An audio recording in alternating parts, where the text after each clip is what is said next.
Un nouveau tapis rouge furieusement glamour ce mercredi.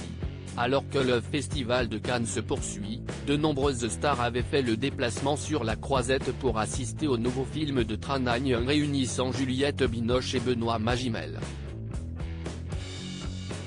Lena Situation, notamment, était absolument sublime, quelques heures à peine après avoir dû se justifier d'odieuses critiques. Ce mercredi, c'était l'événement sur la Croisette. Benoît Magimel a monté les marches, pour la troisième fois déjà cette année, avec son ex-femme Juliette Binoche, la mère de sa fille Anna, 23 ans et actrice en herbe. Des retrouvailles pour La Passion de Dodin Bouffant, un film qui mêle nourriture et amour, réalisé par le franco-vietnamien Tran Anh.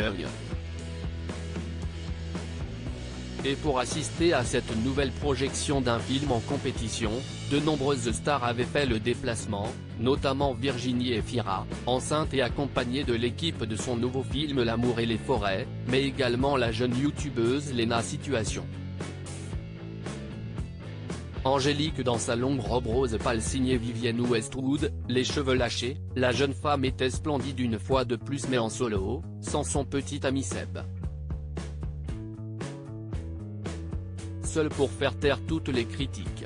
Vivement attaquée par certains internautes sur son apparence et sur son corps, un petit peu plus rond que d'habitude, la jeune femme avait été obligée de se justifier, expliquant qu'elle ne se sentait pas à l'aise à cause de quelques kilos pris ces dernières semaines.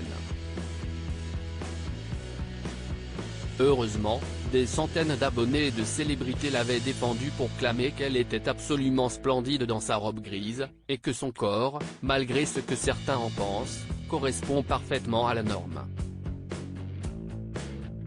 Cette fois-ci, la jeune femme n'a pas montré ses jambes, mais son sourire en disait long sur son plaisir d'être présente. Sylvie Tellier sublime sirène aux longs cheveux. Sylvie Tellier a également fait le déplacement pour cette belle journée et pour ce film prometteur. Habituée du Festival de Cannes, l'ex-directrice du comité Miss France, remplacée par Cindy Fabre, avait une magnifique robe argentée parfaite pour défiler au milieu de toutes ces stars de cinéma.